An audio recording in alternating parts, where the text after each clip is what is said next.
আমার নাম রূপালী, বয়স 9 বছর। আমার বিয়ের মাত্র 4 মাসের মধ্যেই আমার স্বামী মারা যায়।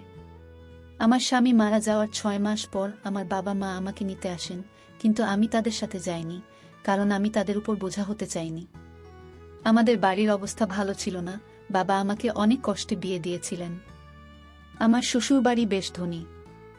আমার শাশুড়ির 2 ছেলে, 1 মেয়ে। আমার স্বামীর থেকে তার ভাই 2 বছরের ছোট।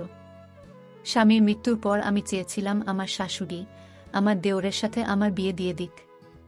তাই তার মন জয় করার জন্য বাড়ির সব কাজ করতাম এবং রাতে ঘুমানোর আগে শাশুড়ির পা টিপে দিতাম। যতটা সম্ভব শাশুড়ির সেবা করতাম।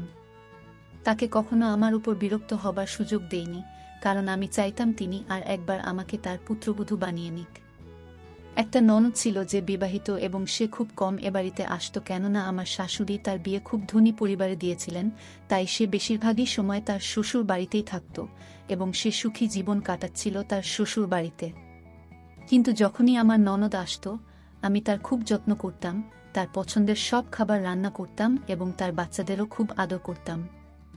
এতে আমার শাশুড়ি খুব খুশি হতেন।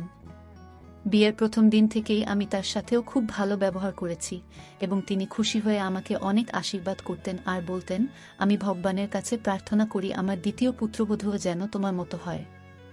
আর আমাকে বলতেন যে তুমি আমার কাছে আমার মেয়ের মতো, তুমি যেভাবে আমার সেবা করো, নিজের মেয়েও তার মায়ের এমন সেবা করতে পারে না। আমি আমার শাশুড়ির মন যেভাবেই হোক জয় করতে চাইতাম।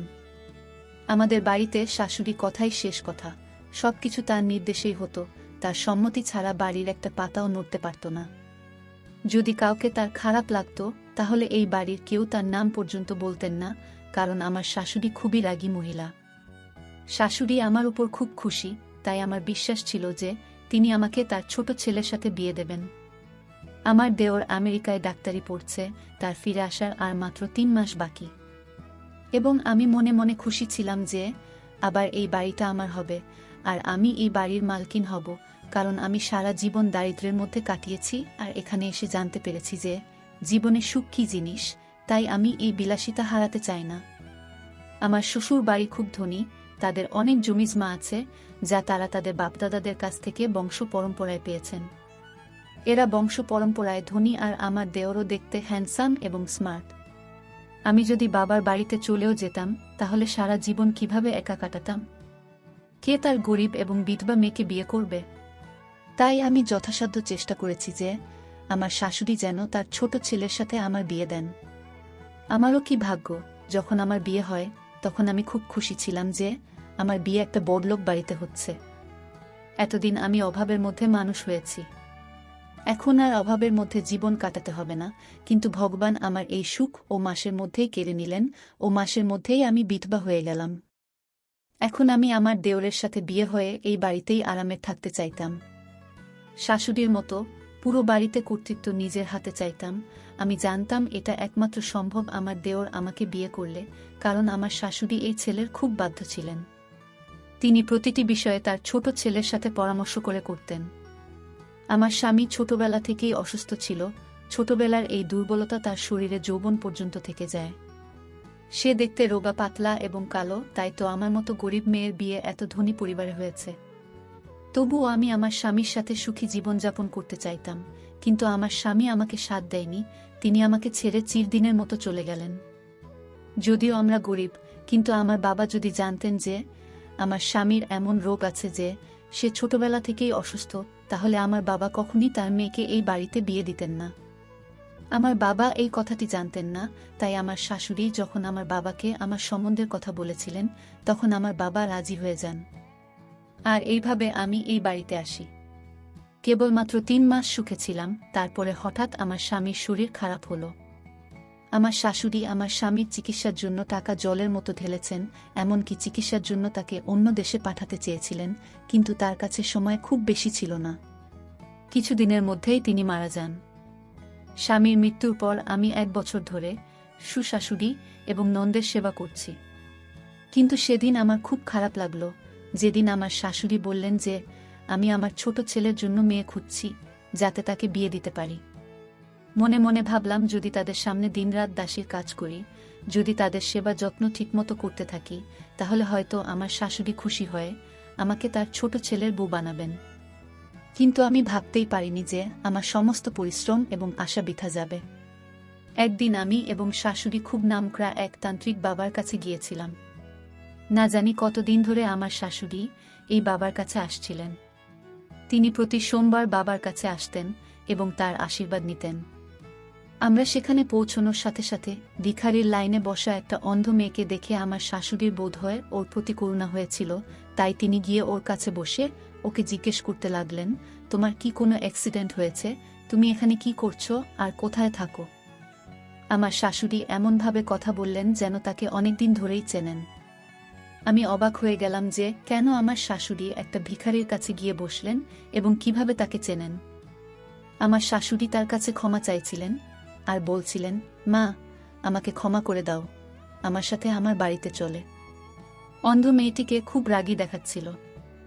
সে আমার শাশুড়িকে বলতে লাগল, আমি কখনোই আপনার সাথে যাব না, আমার যা হয়েছে তা আপনার জন্যই হয়েছে, সেই জন্যই আমি আপনাকে কখনই ক্ষমা করতে পারব না। আমার শাশুড়ি কাঁদতে কাঁদতে তার কাছে ক্ষমা চাইছিলেন এবং তাকে বলছিলেন যে তুমি যেমনটি চাইতে এখন ঠিক তেমনটি হবে, তোমার মনের যা কিছু ইচ্ছা তা পূরণ হবে, তুমি শুধু আমার সাথে চলো। আমার শাশুড়ি অন্ধ ভিখারিকে বাড়িতে নিয়ে এসেছেন।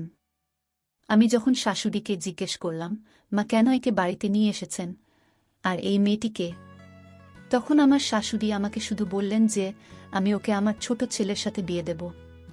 শাশুড়ির কথা শুনে আমার পায়ের তলায় মাটি সরে গেল, কারণ আমি যত স্বপ্ন দেখেছি সব ভেঙে চুরমার হয়ে যেতে দেখতে পাচ্ছি। শাশুড়ির কথায় খুব অবাক হলাম যে তিনি কিভাবে একটা অন্ধ ভিখারির বিয়ে তার ডাক্তার ছেলের সাথে দিতে পারেন। আমার মনে হচ্ছিল যে আমার দেওর একে দেখার সাথে সাথে না করে দেবে, কারণ সে আমেরিকায় পড়াশোনা করছে, তার চয়েসও খুব হাইফাই হবে।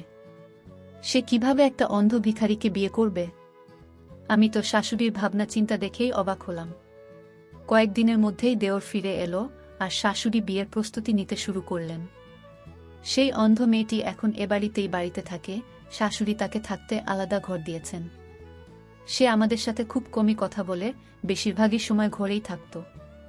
শাশুড়ি তার ঘরে খাবার দিয়ে আসতেন। শাশুড়ি দেওরকে বিয়ের কথা জানালে দেওর আনন্দের সাথে বিয়েতে রাজি হয়ে গেল। আমি অবাক হয়ে গেলাম যে রোহিত কিভাবে বিয়ের জন্য রাজি হতে পারে। ও কিভাবে একটা অন্ধ ভিখারিকে পছন্দ করল। তারপরে আবার ভাবলাম, আমার শাশুড়ি হয়তো রোহিতকে বলেনি যে সে তার জন্য যে মেয়ে ঠিক করেছে সে অন্ধ। আমি চেষ্টা করছিলাম কোনোভাবে দেওরকে এই কথাটা জানাতে। একদিন সুযোগ পেয়ে রোহিতকে উস্কে দেওয়ার চেষ্টা করলাম। রোহিত, তোমার মা তোমাকে একটা অন্ধ ভিখারির সাথে বিয়ে দিতে চায়। আমার কথা শুনে রোহিত আমার দিকে অবাক চোখে তাকিয়ে বলল, বৌদি, চিন্তা করো না, মায়ের উপর আমার পূর্ণ বিশ্বাস আছে, তিনি আমার সাথে খারাপ কিছু করবেন না। আমি মাথা নিচু করে চুপ হয়ে গেলাম। বিয়ের সময় দেওর মেয়েটিকে দেখেই এমন খুশি হলো যেন সে এত খুশি আগে কখনো পায়নি। তার খুশি দেখে অবাক হয়ে গেলাম যে দেওর এত খুশি কেন। একটি অন্ধ মেয়ে তার বউ হতে যাচ্ছে, তারপরও সে এত খুশি। আমার অবাক হওয়ার পালা কিছুতেই কমছিল না। আমি কিছু বুঝতেই পারছি না কি হচ্ছে। দেওরের বিয়ে সেই অন্ধ মেয়ের সাথে হয়ে গেল, আর আমার চোখের সামনে দিয়ে সে তার স্ত্রীর হাত ধরে ঘরে চলে গেল। এখন পর্যন্ত আমার দেখা সব স্বপ্ন ভেঙে চুরমার হয়ে গেল। শাশুড়ি আমাকে নির্দেশ দিয়েছিলেন যে এখন থেকে তোমার দেওর আর জায়ের সমস্ত দায়িত্ব তোমাকেই নিতে হবে, কারণ তোমার যা অন্ধ, তাই তার খাওয়া দাওয়া থেকে তার সব দায়িত্ব তোমার উপরে দিলাম। আমার এই কথাটা একদমই পছন্দ হয়নি যে প্রথমে তো শাশুড়ির সেবা করতাম, এখন শাশুড়ি আবার জায়ের কাজের দায়িত্ব আমার কাঁধে তুলে দিয়েছেন। আমি সাহস করে শাশুড়ির সাথে কথা বলার সিদ্ধান্ত নিলাম এবং তার রুমে গেলাম।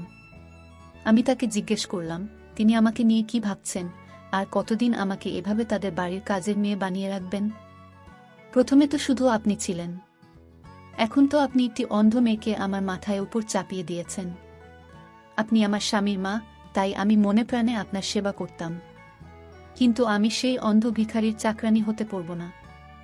শাশুড়ি আমাকে বললেন, এখানে এসে আমার কাছে বসো, আমি তোমাকে বলছি মেয়েটি কে। এখন আমার শাশুড়িকেও মোটেও পছন্দ হচ্ছিল না। আমার মন চাইছে না তার কাছে যাই, মনে হচ্ছিল এই মুহূর্তে এই বাড়ি ছেড়ে কোথাও চলে যাই। কারণ আমার সমস্ত উদ্দেশ্য ব্যর্থ হয়েছে, এখন আর তাদের কথা শুনে আমার কি লাভ। কিন্তু বাধ্য হয়ে তার কাছে গিয়ে বসলাম। শাশুড়ি বলতে শুরু করলেন, সেই সময় রোহিত আমেরিকায় যায়নি, আর এই মেয়েটির নাম জ্যোতি আমাদের এলাকায় থাকত। রোহিত এবং জ্যোতি একে অপরকে ভালোবাসত। রোহিত আমাকে অনেকবার বলেছিল তার সম্বন্ধ নিয়ে জ্যোতিদের বাড়িতে যেতে, কিন্তু ওরা আমাদের চেয়ে গরিব, আর আমি রোহিতের বিয়ে খুব ধনী পরিবারে দিতে চাইতাম।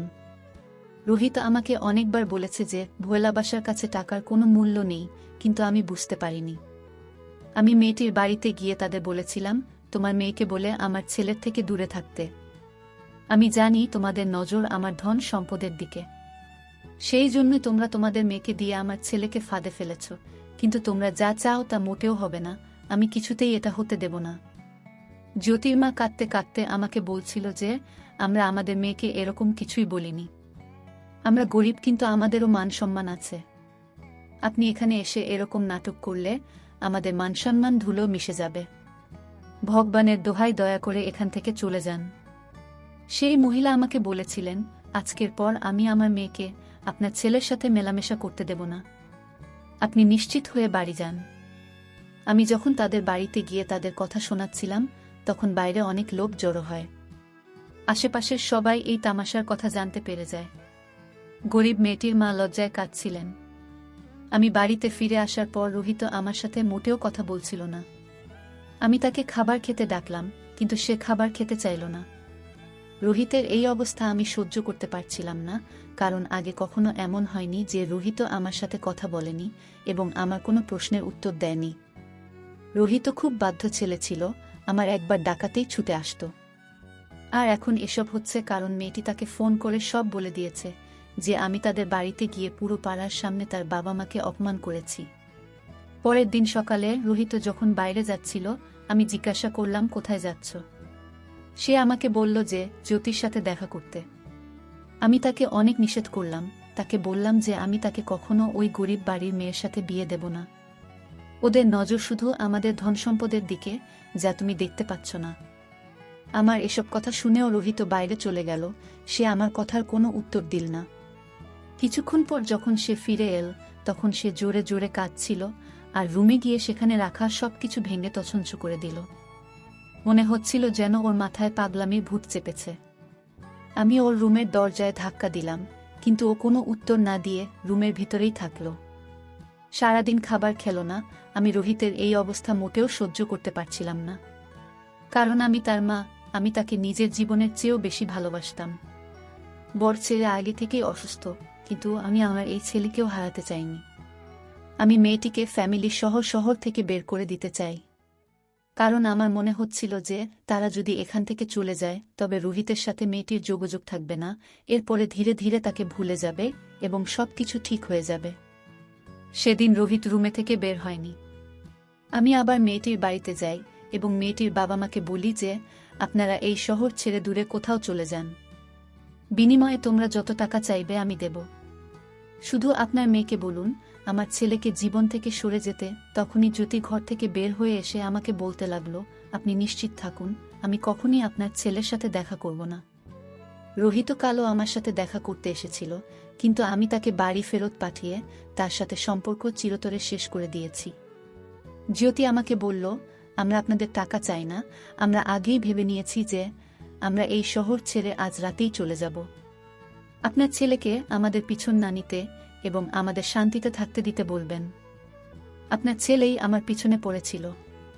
সে আমাকে সবসময় বলতো যে আমি বিয়ে করলে শুধু তোমাকেই করব, কিন্তু আমি তাকে বলেছিলাম যে আমি তোমাকে কখনই বিয়ে করব না, কারণ আমি জানতাম যে এমন কিছু হবে, কারণ আপনাদের চোখে টাকা আর টাকার জোরে ক্ষমতা এবং খ্যাতিই আপনাদের প্রিয়। আপনার ছেলে কিসে সুখী হবে তাতে আপনার কিছুই যায় আসে না। আমি যতই রোহিতের থেকে দূরে থাকতাম, রোহিত ততই আমার কাছে আসার চেষ্টা করত, আর তারপরে আমিও একই ভুল করলাম যে আমিও ধীরে ধীরে তার প্রেমে পড়তে শুরু করলাম। রোহিত আমাকে বলতো যে তুমি চিন্তা করো না, মা আমাকে খুব ভালোবাসেন এবং অবশ্যই আমার সুখের জন্য মেনে নেবেন। আমি দুঃখিত যে রোহিতের ধারণা এত বড় ভুল যে তার মা তার সুখের জন্য সবকিছু মেনে নেবেন।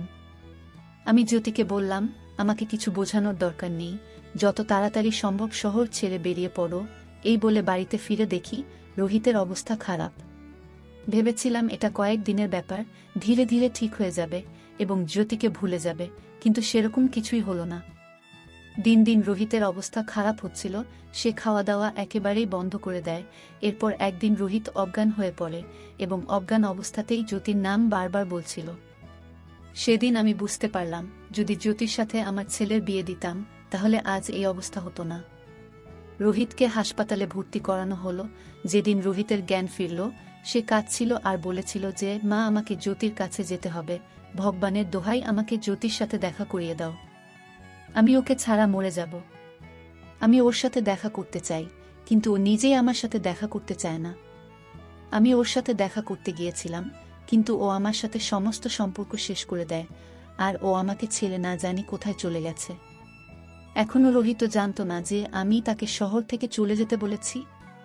রোহিত সেই দিনের কথা বলছিল যেদিন সে জ্যোতির সাথে দেখা করতে গিয়েছিল, আর সেদিনই জ্যোতি শহর ছেড়ে চলে গিয়েছিল। আমি রোহিতকে বুঝিয়ে বললাম, বাবা, সব ঠিক হয়ে যাবে, তুই তাড়াতাড়ি সুস্থ হ, তারপরে আমি নিজে মেয়ের বাড়িতে তোর সম্বন্ধ নিয়ে যাব। আমি তোকে কথা দিচ্ছি, জ্যোতির বিয়ে তোর সাথেই দেব। ও নিশ্চয়ই কোথাও ওর আত্মীয়ের বাড়িতে বেড়াতে গেছে, কয়েকদিনের মধ্যেই ফিরে আসবে, চিন্তা করিস না। মাথা নিচু করে রোহিতকে এসব কথা বললাম। এই কথা শুনে রোহিত খুশি হয়ে গেল। এরপর কিছুদিনের মধ্যেই সে সুস্থ হয়ে ওঠে। বাড়িতে ফিরে রোহিত আবার জ্যোতির সাথে দেখা করতে যায়, কিন্তু হতাশ হয়ে বাড়ি ফিরে আসে। রোহিত আমাকে বলল, মা, এখন তো তুমিও রাজি। তারপর কেন জানি না ওরা সবাই এই শহর ছেড়ে অন্য কোথাও চলে গেছে, আর ওদের নম্বরও বন্ধ। আমি ওদেরকে কোথায় খুঁজব? এলাকার অনেককে জিজ্ঞেস করেছি, কিন্তু কেউ জানে না ওরা কোথায় গেছে। কিন্তু আমি রোহিতকে বলিনি যে তারা আমার কারণেই শহর ছেড়েছে, কারণ তারা কোথায় গেছে তা আমিও জানি না। রোহিত পুরো 6 মাস ধরে জ্যোতিকে খুঁজছে, কিন্তু তাকে কোথাও পেল না। অবশেষে রোহিত হতাশ হয়ে মেনে নিল যে সে আর জ্যোতিকে খুঁজে পাবে না। তারপর রোহিত সিদ্ধান্ত নিল যে সে এই দেশ ছেড়ে চলে যাবে এবং আর কখনো ফিরে আসবে না। রোহিতের এই কথা শুনে আমার খুব কষ্ট হয়েছিল। নিজের কৃতকর্মের জন্য খুব খারাপ লাগছিল। আমি যদি ওর বিয়ে জ্যোতির সাথে দিতাম, তাহলে অন্তত আমার ছেলে আমার চোখের সামনে থাকত এবং সে কখনই দেশ ছেড়ে যেত না। আমি রোহিতকে বোঝানোর অনেক চেষ্টা করেছি, আটকানোর অনেক চেষ্টা করেছি, কিন্তু সে আমার কোনো কথা শোনেনি। উল্টে আমাকে বলল যে আমি জ্যোতিকে ছাড়া এখানে থাকতে পারবো না। এখানে থাকলে আমার জ্যোতির কথা মনে পড়বে। এটা কোনোভাবেই সম্ভব না যে আমি এই শহরে থাকব আর যাওয়া আসার পথে জ্যোতির বাড়ির দিকে তাকালে তার স্মৃতি আমাকে কষ্ট দেবে না। এখানে আমার বেঁচে থাকাই কষ্টকর। এই কথা বলেই রোহিত খুব কাঁদছিল। আর আমি যা করেছি তার জন্য আমি আফসোস করছিলাম যে আমার একগুঁয়েমির কারণে আমি আমার ছেলের সুখ কেড়ে নিয়েছি। আমি যদি জ্যোতির সাথে তার বিয়ে দিতাম, তাহলে সে আজ কত সুখী হতো। ছেলের এই অবস্থার জন্য শুধুমাত্র আমি নিজেই দায়ী। আমার কারণেই আজ ওর চোখে জল। এরপর রোহিত আমেরিকায় চলে যায়, কিন্তু আমি জ্যোতিকে খুঁজতে থাকি। আমি জ্যোতির সমস্ত আত্মীয়দের বলেছিলাম যে জ্যোতির সম্পর্কে কিছু জানতে পারলে আমাকে অবশ্যই জানাবেন, কিন্তু আশ্চর্যের বিষয় হলো কেউ তাদের সম্পর্কে কিছুই জানে না। তারা গেল কোথায়? তারপরে প্রতি সোমবার আমি তান্ত্রিক বাবার কাছে যেতাম, যাতে কোনো না কোনোভাবে জ্যোতির খোঁজ পেতে পারি। প্রতিদিন বাবার আশীর্বাদ নিতাম এবং বাবাকে বলতাম ঈশ্বরের কাছে প্রার্থনা করতে, যাতে আমার ছেলের খুশি ফিরে আসে। এরপর ঈশ্বর আমার প্রার্থনা স্বীকার করলেন। আমি জ্যোতিকে সেখানে বসে থাকতে দেখলাম। তাকে সেখানে দেখে খুব খুশি হয়েছিলাম এবং বাড়িতে নিয়ে এসে জানতে পেরেছিলাম যে তারা এই শহর ছেড়ে মুম্বাই যাওয়ার সময় রাতে একটি বড় অ্যাক্সিডেন্ট পড়ে এবং তার বাবা মা এই অ্যাক্সিডেন্টে তাকে একা ফেলে রেখে পরে লাইক যাত্রা করেন। মা বাবা মারা যাওয়ার পর জ্যোতি সম্পূর্ণ একা হয়ে পড়ে। এই দুর্ঘটনায় তার চোখ দুটি হারিয়ে ফেলে। এটা শুনে আমিও কাঁদতে লাগলাম, কারণ আমার জন্যই তার সাথে এসব হয়েছে। আমি তাদের এই শহর ছাড়তে বলেছিলাম। আমি যদি এটা না করতাম তাহলে তাদের সাথে এত বড় অ্যাক্সিডেন্ট ঘটতই না। তাই আমি সিদ্ধান্ত নিলাম জ্যোতির বিয়ে অবশ্যই রোহিতের সাথে দেব।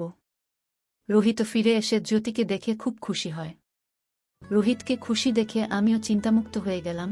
আমার অর্থের কোনো অভাব নেই, আমার কাছে ভগবানের দেওয়া সবকিছুই ছিল, কিন্তু আমার ছেলে যখন খুশি নয় তখন আমি এই সম্পদ দিয়ে কি করব? আর মা, আমি জানি তুমি মনে মনে কি চাইতে, আর সত্যিই যদি আমার ছেলের জীবনে জ্যোতি না থাকতো তবে আমি তোমাকে রোহিতের স্ত্রী বানাতাম। কিন্তু আমি অসহায়, তুমি যা চাও আমি তা করতে পারবো না। তুমি আমার মেয়ে, তুমি যেভাবে আমার সেবা করেছ, ভগবান অবশ্যই এর ফল তোমাকে দেবেন। এখন তুমি যদি বিয়ে করতে চাও তাহলে আমাকে বলো, তোমার জন্য ভালো সম্বন্ধ দেখে আমি তোমাকে উচ্চ পরিবারে বিয়ে দেব, কিন্তু রোহিতের সুখ শুধু জ্যোতিকে নিয়েই। সে তোমাকে নিয়ে কখনো সুখী হতে পারবে না। শাশুড়ি আমাকে আরও বললেন, আমার যত ধন সম্পদ আছে তার অর্ধেক আমি তোমার নামে করে দেব, বাকি অর্ধেক রোহিতের। তবুও তুমি যদি তোমার জীবন নিয়ে কোনো সিদ্ধান্ত নিতে চাও তাহলে অবশ্যই নিতে পারো, আমি নিষেধ করব না। তুমি যা বলবে তাই হবে। শাশুড়ির সব কথা শুনে আমি বুঝতে পারলাম যে আমি যা ভাবছিলাম তা কতটা ভুল। আমি পরিবারের সবার ভালোবাসা দেখতে পেতাম না।